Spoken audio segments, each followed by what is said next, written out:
And now the third one, or maybe it doesn't necessarily come, you know, numerically, you know, like one after the other, but doesn't matter. But after knowing the sufferings and the cause of sufferings and all these things, now what we really have to be sort of implementing or contemplating is that what we really have found in terms of wisdom, that has to be improved, that has to be contemplated and improved in our system, not only knowledge but in our system. Generally we say that, you know, that we should be sort of we always use the name of the knowledge, but not only the knowledge, but it has to be system. Systematically it has to be improved. Knowledge is the one thing, but the system is much more important than the knowledge, I would say, because the knowledge is something that is something like a supportive to the system, but the system has to be changed. Systematically it has to be enlightened. Not only the knowledge-wise you have to be enlightened, but the knowledge will be coming if you do have some systematic kind of enlightenment. So therefore, what you really understood, for example, like what you have to, after sort of having a bit of notion, bit of understanding about the things around you being impermanent and being emptiness, or whatever you want to call it, and the truth of the things, which is not existing as they are, appears to be. That is kind of thing that once you have that kind of realization, but that is not the full realization, of course, because not yet, you're not yet there to realize fully, but you realize some sort of things upon the things around you. So that understanding, that's minor sort of understanding, or wisdom if you want. And that wisdom has to be improved by contemplating it. So this is what we call it meditation. And this is what I said many times at the earlier session also, in the earlier session, that where do you want to meditate on, for example. We have lots of different meditators, the Theravadan meditators, Mahayana meditators, and Vajrayana meditators, and yoga meditators, and many. I mean, in yoga there's a lot of yogas, different yogas, and all of them talk about the meditation, but where, what you wanted to meditate on, that's the kind of thing that we have to be very careful. Careful in the sense that we don't want to waste our time anymore. That's the thing.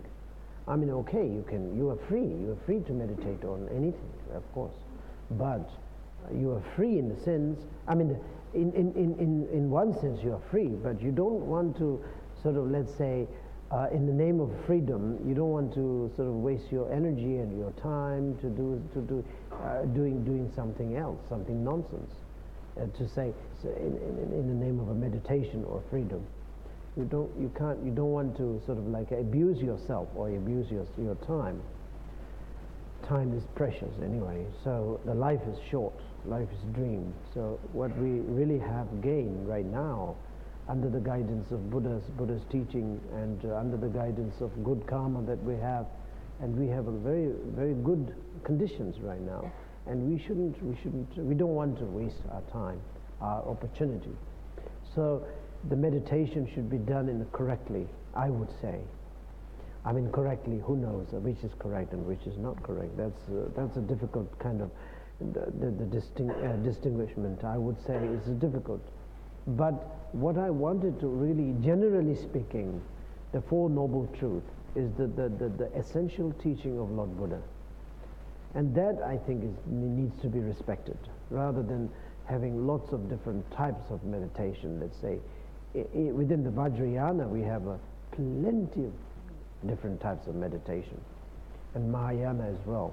And this Theravadan, we have lots of different sort of meditation. But of course, all of them are equally good. But we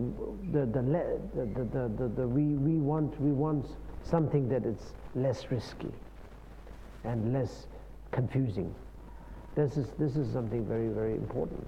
So the less risky and less confusing is that go through the Four Noble Truths and get the things that, you know, how do you say,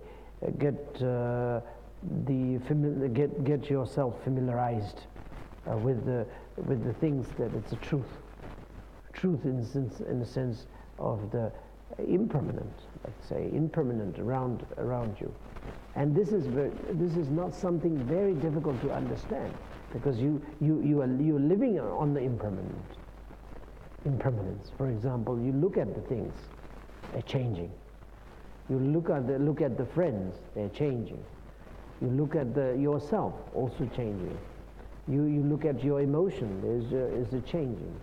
And all the changes and all the transformations gives you good teachings, and it's very clear. There's no confusion, nothing. It's just a changes. The day changes, and the night changes, and the time changes, and entire phenomena changes. Getting old and getting collapsed, and getting something new coming up, and then getting old and getting collapsed. And we all are getting old, and our emotions are changing. And today we are happy, tomorrow we are not happy. Or yesterday we were very, very, very upset, but today we are very happy, or something like that. So all of these transformation or the phenomena teaches you great teachings of Lord Buddha, you know, and great teachings of the spirituality, if you like, whatever you may call it. It doesn't matter. It's a great teacher, and it's a great teaching itself. So this is the thing that this is kind of a teaching that you have to, how do you say, receive, and you have to how do you say, meditate on. And of course, vipassana and, you know, the samadhi and all these things are, of course, a method to keep you concentrated on that subject or whatever you are meditating on. But actually, meditation itself is, of course, that kind of thing or that kind of understanding has to be improved and get it into your system. Get into your system, and then you systematically be enlightened. That's the very important. For example, you have to be enlightened. You have to be enlightened. It's not something that something has to be enlightened or something. No, you have to be enlightened in order to enlighten, fully enlightened. In other words, that your mind has to be enlightened. That means your system has to be enlightened. Not only knowingly.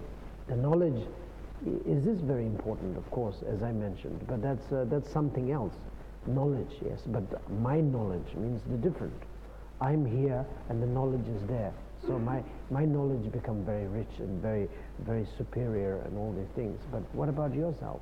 Yeah, but I'm still the person. Still the person, same person that was struggling in the samsara or something like that. That's not right. This is the reason why we, the spiritual masters and spiritual practitioners should understand that systematically we have to get enlightened. Systematically. So that actually means you yourself, you know, indifferently, inseparably, or you have to understand that you have to go it. But that's a little subtle, and I don't want to go through all these things. But anyway, the thing you have to meditate on is the reality of the phenomena, which is impermanent. First, impermanent. And then, secondly, the karma. And then maybe fourth, I don't know, but the next is, of course, it's a kind of a final is the shunyata you have to meditate on. But first, if you without knowing the shunya, I mean the emptiness, you cannot really easily know